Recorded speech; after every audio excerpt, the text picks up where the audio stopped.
tanya nih Ustaz, berkaitan dengan tadi kasar tadi, waktu-waktu apa saja ini ketika mau kita kasar? Biasanya kan dalam perjalanan atau ini kita memperpendek kemudian menjama juga. Nah, itu bagaimana itu? Waktu untuk kasar itu memperpendek sholat itu. Maksudnya waktu perjalanannya? Enggak, waktu-waktu apa saja kita mau memperpendek itu. Kasar tadi. Dipakai kapan? Ya, dipakai kapan itu misalnya? Kapan gitu. Kapan dipakai kasar? Ya. Kasar itu berlaku ketika seseorang melakukan perjalanan yang memenuhi 2 syarat tadi. Oh, jadi dalam perjalanannya. Nah, ditambahkan dalam kitab targhib, perjalanan yang dimaksud adalah perjalanan yang di sana punya nilai ibadah. Jadi dengan penambahan itu, maka kalau perjalanan itu tujuannya bukan untuk ibadah, nah itu ulama sebagian mengatakan ya tidak boleh, apalagi digunakan untuk keperluan kejahatan, itu haram lah.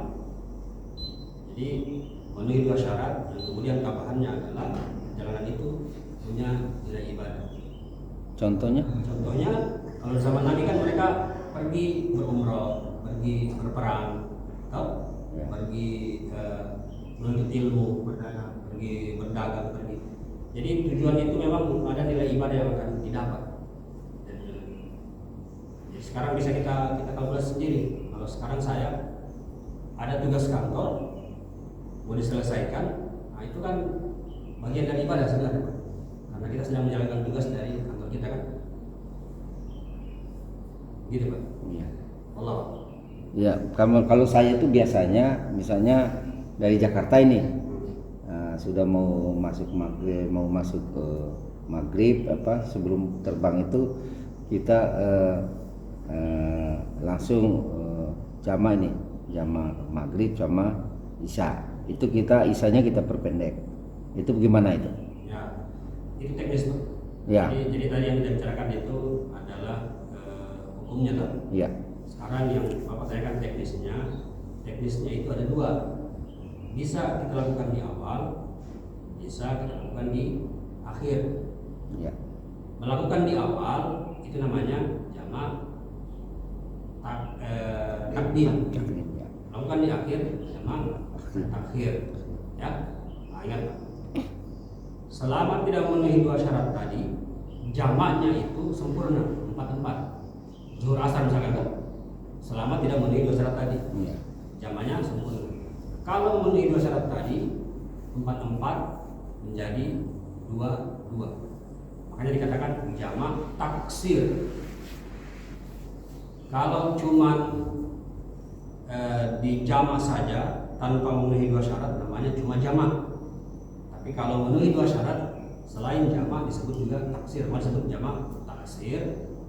Kalau dilakukan di awal jamak taksir, yang dilakukan takdim, jamak taksir takdim. Kalau dilakukan di akhir sudah dijamak, ditaksir, ditakhir lagi. Gitu ya? Iya. Jadi diperjelas dulu ada perbedaan lagi antara jamak sama taksir. Kalau jamak gabung, jamak ya gabung. Apa yang digabung? 2 sholat. Oke?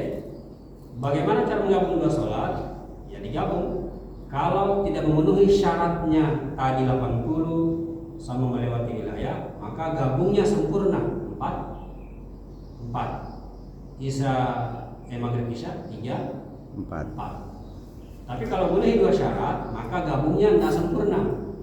Tidak sempurna dalam bahasa Arab taksir, karena dikurangi. Paham ya Pak? Jadi jamak kalau dia tidak memenuhi 2 syarat maka sempurna. Kalau dia tidak memenuhi 2 syarat maka tidak sempurna. Yang tidak sempurna yang bagaimana yang tidak sempurna? Tidak sempurna taksir itu Tidak sampai 80 sama tidak melewati. Nah, jamak artinya menggabung. Iya kan gabung. Oke, gabung. Itu selesai ya? Iya. Kalau sempurna, gabungnya harus sempurna juga. 3-4. Kalau zuhur 4, asar 4. Iya. Gabung, sempurna kan? Kita ambil 4 rakaat zuhur, selesai 4 rakaat asar. Itu namanya jamak Sempurna. Sempurna. Ya, sempurna ya. Kalau jamak tidak sempurna karena memenuhi dua syarat tadi yang kita mendatangi, maka dia yang tadinya 4 menjadi 2. pengurangan 4 menjadi 2 namanya taksir. Makanya disebut jamak taksir. Menjamakkan dengan Jamak cara qasar. tidak sempurna. Paham? Enggak. Jadi yang tidak sempurna itu salatnya. Ya. Sempurnanya kan 4. Kalau kurang 2 berarti enggak? Sempurnanya kan 4. Iya. Jamak kasar. 2. Kalau Jamak kasar. tidak sempurna berarti cuma 2. 2. Ini namanya taksir.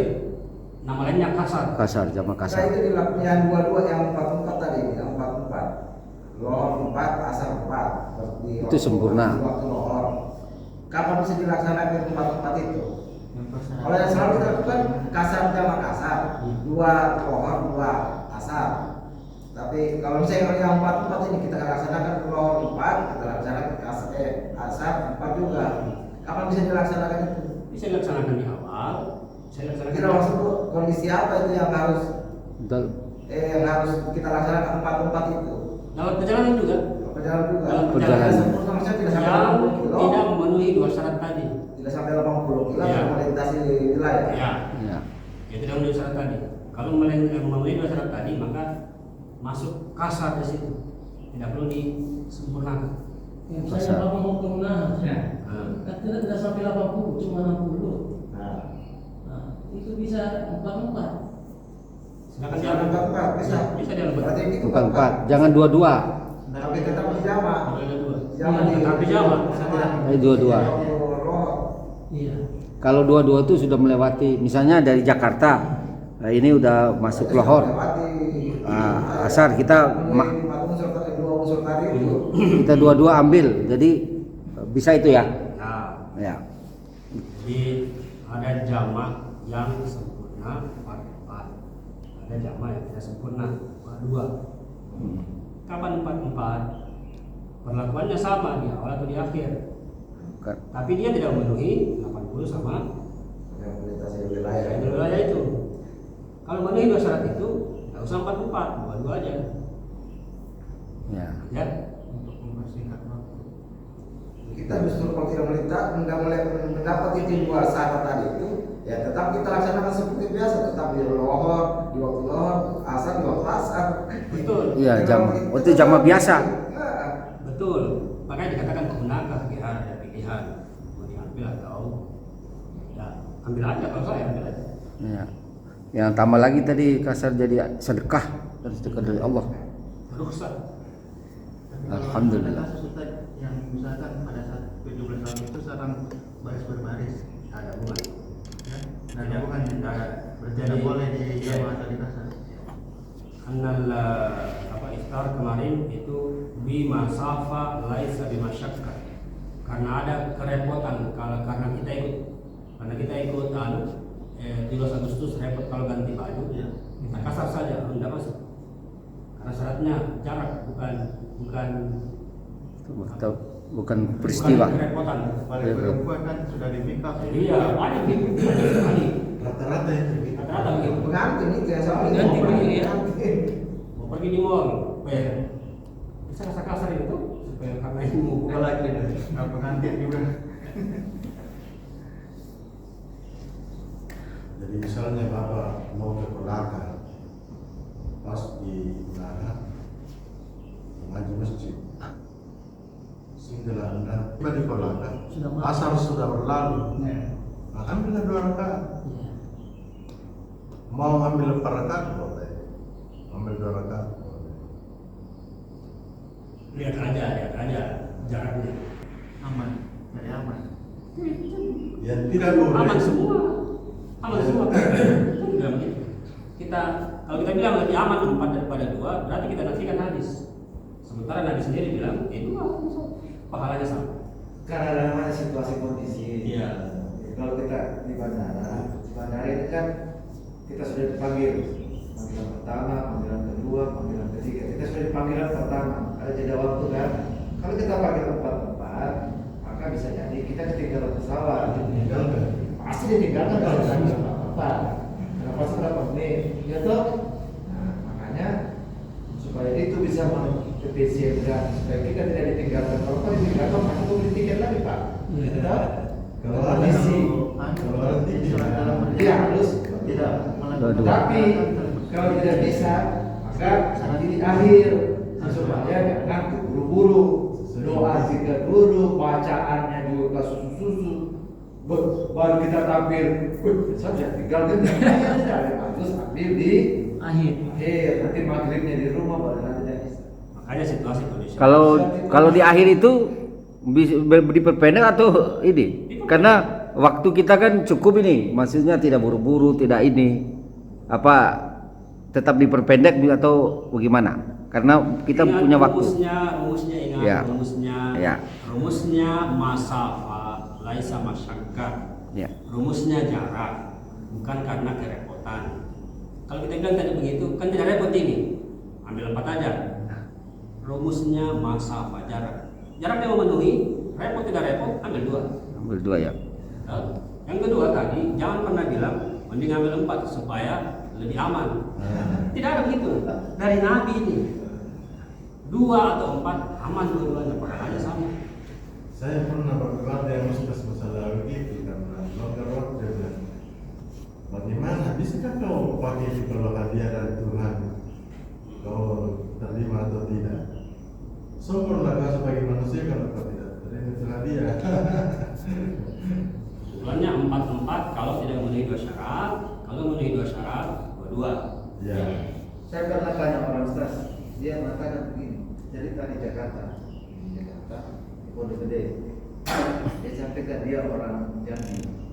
Dia bilang lebih afdol kita nyaman daripada kita waktu bagus pahalanya. Kita dalam perjalanan jauh. Tapi dia bilang itu saya punya teman almarhum yang di Perumnas, dia bilang kita kan sudah tiba di Jakarta. Kasus ini cerita, kita sudah tiba di Jakarta, bukan dari kategori perjalanan, karena dari tempat Pondok Gede itu hanya 50 meter sampai di masjid. Lumayan. Tidak begitu. Kita di rumusnya. Annahu bimasafa laisa bi masyakkat. Kita dari Kendari menuju Jakarta. Tapi Jakarta kan sudah aman gini. Aman. Tahu? Nah, ada pendapat begini, ketika sampai di Jakarta, selama kita belum sampai di Kendari, itu masih dalam kategori perjalanan. Makanya ada pendapat lain yang mengatakan, selama kau masih di tempat itu, kasar aja terus. Nah, Ini yang dikatakan Imam Syafi'i. Imam Syafi'i bilang, oh jangan, cukup 3 hari saja. Ya. Nah, coba gara-gara kasus begini banyak pendapat yang lahir. Tahu? Tapi yang jelas rumus tadi itu disepakati ulama itu. Disepakati bahwa yang dilihat jarak ini, bukan karena sesampai di sana aman nih dari apa-apa berarti di sini saya tidak. 3 hari. Kita masih berlaku masa apa itu 3 hari itu opsional dari pendapat lain. Itu mau diterima atau tidak itu pendapat saya. Tapi yang jelas jarak itulah yang disepakati ya. Jangan pernah bilang sudah sama kemarin kayak Pak Haji Sutanto, dia kan bilang kan daripada nanti masalah di pesawat tuh bilang kita ini betul ada masalah di pesawat bukan. tidak ada kita ini saya mau juga tuh saya mau puasa saja terus. Ya. Yang dilihat itu bukan kondisi bahwa nanti masalah bukan. Mampu saya Mampu buat sampai kuat. Tapi Nabi sudah bilang karena sudah memenuhi syarat itu, bagus ya buka saja. Kenapa Nabi mengatakan begitu sebenarnya? Nah, ini jawab ini. Kenapa Nabi mengatakan begitu? Karena Nabi ingin ajar, jangan sampai ada yang beranggapan orang yang berbuka puasa di perjalanan itu tercela. Itu bagian dari pengajaran Nabi. Nah, kalau ada niat untuk begitu, untuk memberi pengajaran kepada orang, itu bagian dari ibadah, lakukan. Nah, tapi kalau ada niat begitu, ya tetap aja puasa supaya menghindari fitnahnya orang tuh. Ini orang tidak puasa, ini orang tidak puasa. Kenapa Nabi melakukan itu? Karena memang Nabi tujuannya untuk mengajarkan umatnya bilang kalau ada yang begini kok tidak ada masalah. malah pahalanya lebih besar. Sama apa ini? Karena sedekah ya. Ya. Terus sana juga Ustaz. Karena biasa kita berjamaah, dia ambil isanya, dia ambil maghribnya 3, terus dia pasang 2 di, jadi dia tidak ambil 2. Jadi dia melanjutkan sempurna maghribnya, terus dia jamak, ayo kita jamak isya, tapi 2 rakaat. Sama juga isya, ya lohor, kemudian asar. Dia ambil dulu 4 rakaat, baru dia tarik 2 rakaat. Itu kasusnya begini. Ya saya begini. Kalau itu dilakukan, ini contoh kasus, Ya, saya bisa jalan min, saya dapat maghrib. ya. Kan saya bisa ambil pilihan itu, saya ambil maghrib langsung isya, atau nanti isya saya ambil maghrib isya langsung, betul itu. Tapi ketika saya sampai satu kampung, saya bertemu dengan pas orang berjamaah maghrib. Saya kan musafir ini, Iya. saya mau dapat pahala jamaah itu, saya masuk ikut jamaahnya. Iya. Tapi setelah jamaah kan buru-buru lagi pergi. Iya. Jadi yang saya cuma ambil jamaahnya, gak usah pergi lagi. Itu kasusnya begitu. Artinya situasinya memang mengharuskan dia kasih pisah. Tapi kalau dia tidak ada situasi untuk mengharuskan dia pisah, gabung aja. Apa maksudnya? Saya ulang tadi saya sudah jalan nih, pas sampai di Bangka Permai, pas komat, akhirnya tapi kan saya ini di sini waktu itu cuma berapa menit, harus saya berangkat lagi. Aji mumpung, maghrib ini masuk sholat deh, dapat pahala Jamaah. bukan maghrib ya, pahala jamaahnya. Kalau maghrib tidak dapat pahala jamaahnya, jadi dia ambil jamaahnya. Setelah jamaah selesai, dia langsung pergi lagi. Nanti pergi waktu isya, waktu ambil isya. Jadi ada situasi yang memang dilakukan itu, tapi kalau tidak ada situasi itu, baiknya langsung dia gabung saja. Jadi Ambil isya kembali 2 rakaat. 2 rakaat. Bisa diambil di saat itu, atau dia bisa ambil nanti Setelah sampai. maghrib tuh, ambil saja nanti di waktu isya di tempat yang dia tuju tuh. Tapi kan tadi aja mumpung ini, ada pahala maghrib ini 27 derajat pahala itu, sendapat itu deh. Iya, iya. Yang tidak boleh itu kita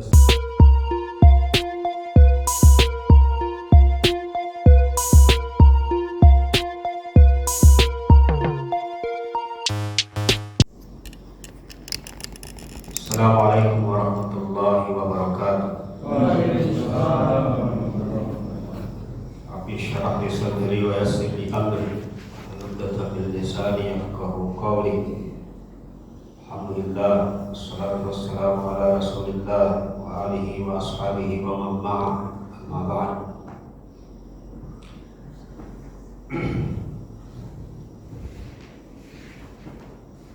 Ahmad bin Hanbal wa Musaddad qala Ahmad bin Hanbal wa Musaddad.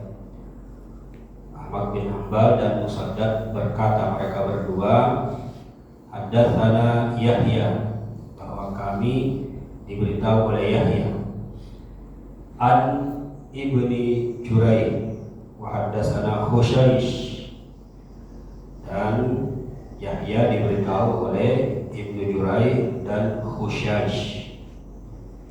Hadatsana Abdul Razzaq, dua sahabat ini diberitahu oleh Abdul Razzaq an Ibni Jurai. Qala hadatsani Abdurrahman bin Abdullah bin Abi Ammar an Abdullah bin Babaihi Ayya'la bin Umayyah. Jadi rawi a'lanya adalah Ya'la bin Umayyah. Apa kata Ya'la bin Umayyah? Qala, dia berkata, qultu li Umar bin Khattab, saya pernah menanyakan kepada Umar bin Khattab. Apa pertanyaannya? Ara'aita iqsaran nasis salat, apakah engkau pernah melihat orang-orang mengkasar salatnya? Wa inna maqala ta'ala in khiftum ayyaftinakumul ladina kafaru faqad dhahaba dhalika al-yawm. Nah, ini contoh kasusnya. Ya'la bin Umayyah bertanya kepada Umar, apakah engkau pernah melihat orang-orang masih melakukan sholat kasar. Sholat kasar sholat yang tadinya 4 menjadi 2 rakaat. Wa inna ma qala ta'ala in khiftum ayaftinakum alladziina kafaru faqad dhahaba dzalikal yaum. Bukankah itu dilakukan ketika terjadi masa perang?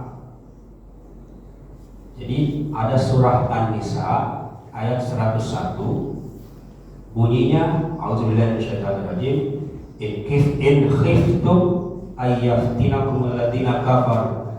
Jika kalian takut dibunuh atau diperangi oleh orang-orang kafir, maka kalian boleh sholat kasar. Nah, kira-kira gitu ya.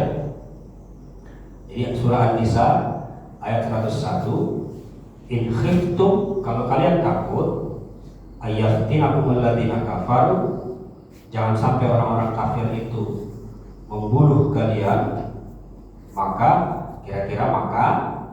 kalian boleh melakukan sholat kasar. Jadi mereka mengkasar sholatnya yang tadinya 4 menjadi 2. Ada faktor ketakutan jangan sampai kalau dilakukan secara sempurna mereka gampang diserang, kira-kira gitu ya. Faqad dhahaba dzalikal yaum. Nah, ini dia kata kuncinya. Zahaba dzalikal yaum ay wa zahabal khawf fama wajhul kasar. Itu waktu sahabat berada di masa perang. Kira-kira sebelum Amul Fathi, sebelum Fathu Makkah. Sekarang kan sudah selesai ini. Kita sudah menang. Madinah sudah aman, tidak ada lagi orang Quraisy, tidak ada lagi orang kafir yang akan menyerang kita. Maka bukankah kalau sudah tenang tidak perlu lagi sholat itu dikasar? Nah, kira-kira gitu kasus. Faqala, Umar bilang begini, ajibtu mimma ajibta minhu. Saya pun heran dengan keheranan. Saya juga mempertanyakan itu. Bukankah qasar dilakukan waktu perang? Setelah perang kan sudah aman. Dan saya langsung tanyakan kepada Zakartu zalika li Rasulillah sallallahu alaihi wasallam. Ini lagi-lagi kalau ada masalah langsung tanya Nabi, selesai. Zakartu zalika li Rasulillah sallallahu alaihi wasallam. Maka saya tanya saja langsung kepada Rasulullah sallallahu alaihi wasallam. Apa kata Rasul? Faqala sadaqatun tasaddaqallahu biha alaikum faqbalu sadaqatah. Nah, ini dia jawabannya. Ya, itu merupakan sedekah. Tasaddaqallahu biha alaikum. Sedekah yang langsung Allah kasih kepada kalian. Kata kuncinya faqbalu sadaqatah. Maka wajib kau terima itu sedekah. Jadi sudah selesai masa perang, maunya kalau sudah selesai masa perang tidak usah lagi dikasar. Tapi ternyata karena Umar pun heran, maka dia bertanya kepada Nabi. Jawaban Nabi itu sedekah dari Allah, faqbalu sadaqah. Karena itu sedekah dari Tuhanmu langsung, ambil, jangan sia-siakan. Ini yang kemarin juga ya. Ini kalau kita yang kemarin, ketika orang berpuasa melakukan safar, maka dia punya 2 pilihan. Dan hadis ini menguatkan pilihan yang membatalkan puasa ketika safar. Karena itu dalam bahasa lain disebut rukhsa. Di hadis ini rukhsa itu disebut sebagai sedekah. Sedekah yang bukan sedekah dari manusia, tapi sedekah langsung dari Allah Subhanahu wa taala. Bukan pada masalah apakah masih terjadi perang atau tidak, tapi ada memang syarat yang kalau sedekah dari Allah Subhanahu wa taala, faqbalu sadaqah. Maka terima sedekah itu. Apakah kita tidak boleh menerima sedekah? Apakah kita bisa memilih untuk tidak menerima sedekah ini, munakah khiyar, itu ada 2 pilihan kemarin. Tapi kalau ikut hadisnya, baiknya ambil pilihan yang kedua, karena pahalanya sama dan tidak ada masalah. Kira-kira demikian. Ini contoh kasus yang kita kaitkan dengan hadis yang kemarin sudah kita baca sebelumnya. Subhanakallahumma wa bihamdik asyhadu an la ilaha illa anta astaghfiruka wa atubu ilaik. Assalamualaikum warahmatullahi wabarakatuh. Waalaikumsalam warahmatullahi wabarakatuh.